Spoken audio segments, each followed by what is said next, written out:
Karibu kwa mara nyingine tena mtazamaji wa The World News katika kipindi hiki cha ulimwengu wa siasa. Mimi ni Adam Hussein. Pentagon inafanya maandalizi ya kupeleka vikosi vya ardhini vya Marekani nchini Iran. Kulingana na ripoti ya CBS News ikinukuu vyanzo vingi vya habari kuhusu suala hilo mnamo siku ya Ijumaa. Ripoti inaeleza kuwa wakuu wa jeshi la Marekani wamewasilisha maombi ya kina ya maandalizi kwa rais wa Marekani Donald Trump, huku operesheni ya Epic Fury dhidi ya utawala wa Iran ikiendelea. Zaidi ya hayo, Pentagon inaripotiwa kujiandaa kwa uwezekano kuwekwa kizuizini kwa wanajeshi wa Iran na watendaji wa kijeshi wakati wa mashambulizi ya ardhini dhidi ya Iran. Katibu wa vyombo vya habari wa ikulu ya White House, Caroline Leavitt, alisema katika taarifa yake, ni kazi ya Pentagon kufanya maandalizi ili kumpa amiri jeshi mkuu chaguo la juu zaidi. Haimaanishi kuwa rais amefanya uamuzi, na kama rais alisema katika ofisi ya Oval jana, hana mpango wa kupeleka askari wa ardhini popote wakati huu. Marekani itapeleka maelfu ya wanamaji na mabaharia zaidi katika Mashariki ya Kati. Reuters iliripoti ikitoa mfano wa maafisa watatu wa Marekani wakati wa vita vya Marekani na Israel dhidi ya Iran vikifikia alama ya wiki yake ya tatu. Iran imeapa kuendelea na mapambano na imesema ikiwa Marekani itapeleka wanajeshi hao wa ardhini nchini Iran, watakuwa ni shabaha kwa Iran.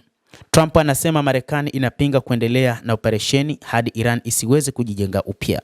Trump alisema siku ya Ijumaa kwamba Marekani inaweza kuacha operesheni ya Iran hivi sasa na bado kuondoka Tehran bila uwezo wa kujijenga upya kwa zaidi ya mwongo mmoja, lakini akaeleza kuwa hiyo si hali inayokubalika.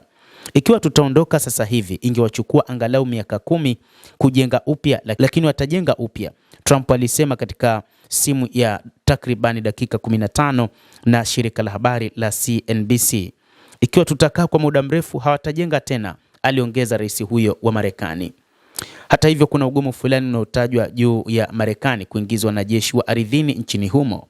Moja kati ya jambo ambalo wanawaza sasa ni namna ya kupita katika eneo, kwanza katika mlango bahari wa Hormuz, lakini kuangalia ni jinsi gani wataingia, kwani inadaiwa kwamba Iran imejaza wanajeshi wengi katika eneo hilo na kwamba kuna uwezekano mdogo wa ndege zao kuweza kupita katika eneo hilo. Hata hivyo, inadaiwa kwamba vita hivi kati ya Marekani na Israel dhidi ya Jamhuri ya Kiislamu ya Iran ni vita ambavyo kimsingi vinazidi kuongezeka kila kukicha, na kwamba vinagharimu maisha ya watu wengi katika ulimwengu, si katika uchumi tu, lakini pia hata katika masuala mengine ya kijamii.